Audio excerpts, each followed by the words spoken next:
Hey everyone, welcome to another 747 update for Copilot, where we go over the features that we released this week in Copilot. And jumping straight in, we want to go over a feature where we simplified the uh, process of completing and invoicing jobs. So there's a couple layers to this feature, so bear with me as I try to explain them. In short, this feature was pretty simple on the surface, but I'll kind of explain some of the nuances of it. And basically, what we did is on the visit pop-up, you will have noticed that before there was actually two buttons down here that said complete. There was one that said just complete and one that said complete an invoice. Um, Clicking complete before would just mark the job as complete, whereas clicking complete an invoice would click the job as complete and then generate an invoice for you to review and send later. Um, and we basically just removed the option to only complete a job. And now every time you complete a job, it'll generate an invoice in the background. Um, and so I just want to assure you this is not sending the invoice. You can still go review it and edit it, edit line items on it, change descriptions or notes and any of that before you actually send it. This will simply just generate the invoice in the background. First off, the reason we're doing this is because this is just really simplifies the process for auto invoicing. Here in the next couple weeks, we're going to be releasing our rebuild for auto sending invoices, and this basically completely removes the need to have an auto create invoice feature because you can't close a visit without creating an invoice now. So.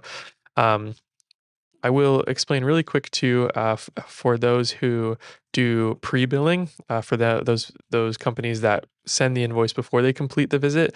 The workflow is just a little bit different, but it's still pretty easy. And that is when you create a visit. This functionality was already there, but it's just a little bit more important now. When you create a visit, you can just uncheck this box here for is it invoiceable or not. And this will let you still put the job on the schedule and mark the job as complete.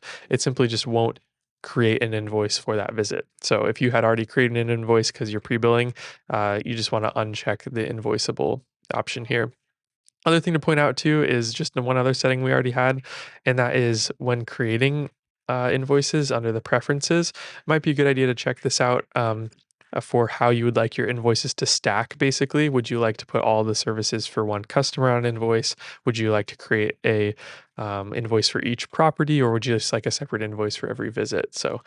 But yeah, this basically, if you use the normal Copilot workflow in the sense of you're adding things to the schedule and then closing and invoicing them, this doesn't change your workflow at all.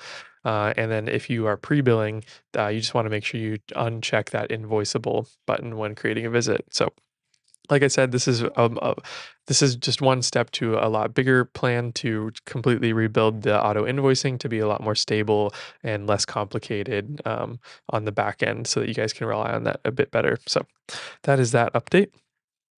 Next thing we did is we completely rebuilt the late fee functionality in Copilot.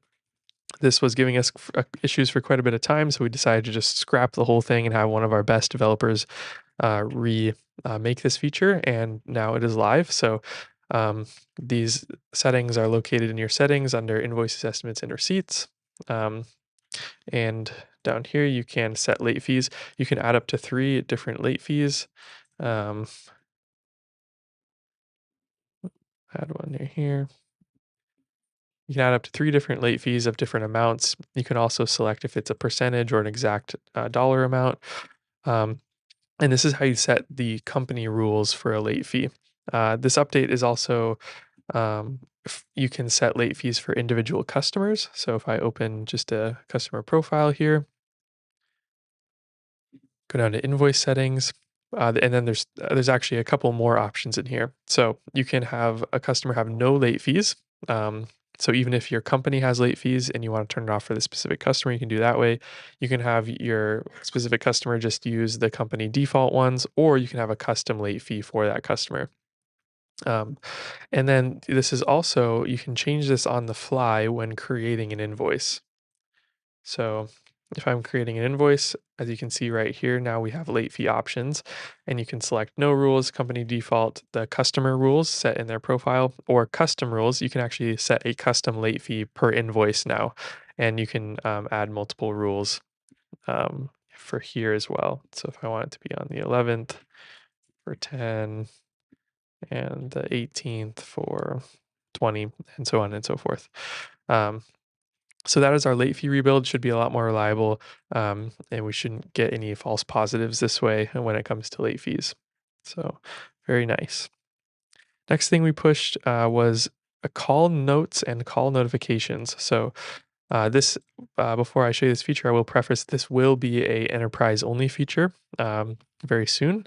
But basically, on a customer profile under the communication tab, now you see we have a call tab here where you can add call notes.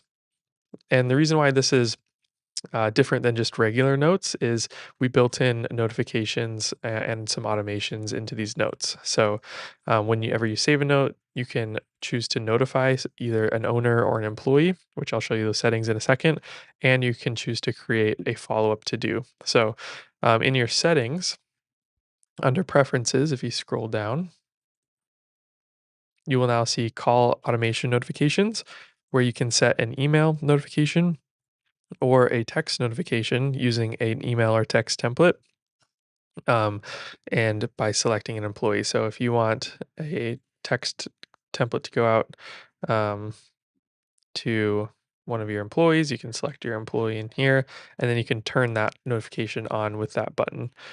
Um, and I should also mention in the text and email templates, if you look now, you will see a merge tag for call notes.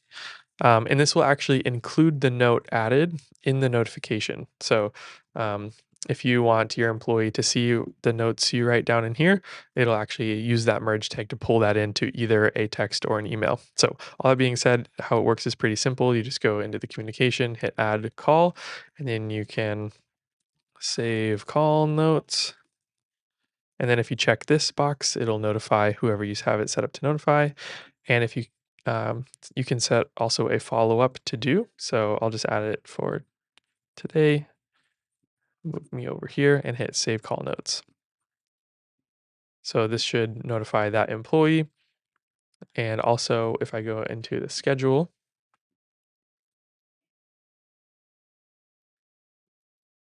as you can see, I now have a follow up to do made from those call notes. So, very awesome feature. It's great for office staff who take calls and need to leave notes on customers. Okay. Next thing was an update to the customer profile. This is a really quick little update. We had some people saying it was hard to see when you actually update a note on the customer notes. So we just added a little confirmation when you click update that says customer notes were updated. So now you can know when the notes are saved. Nice little visual update. The next thing is we made an update to the client portal. So I'll just go ahead and log in through here. And that is giving your customers the ability to update their contact information from the customer portal and have it sync over into Copilot. So, for instance, maybe your customer has a new email they want to use or a different phone number, or maybe they even moved addresses. Um, but for instance, for Aaron, I'll just add edit to his name here so you can see. And I'm going to hit save changes. And then if we go back in Copilot, I'm just going to refresh, you'll see that it updated his contact information in here. So now you can not worry about your contact information being out of date because most likely they'll see it when they log in and know like, hey, that's the wrong email or something like that. So nice little update. And then the next two updates are actually both on mobile. And the first one is on the mobile visits. We made the name of the customer and the property clickable. So we did this quite a while ago back on the desktop where you can click the customer name here to go into their profile, and same with the property name. Uh, and now you can do that on mobile too. So just a little easier to jump around and navigate the app. And then the last update we made this week is on the invoice page on mobile. And that is, we just made this list a lot more usable by adding some information on here. So we added the invoice number, the invoice total, the status of the invoice, and then the sent status also. So you can see this one is past due and sent by text. So now this list is actually usable. We still have the drop down in here where you can see more information, but a lot quicker, glanceable information on the mobile app. So that is all the updates we made in Copilot this week. Hope you enjoy it, and I will see you for next week's 747.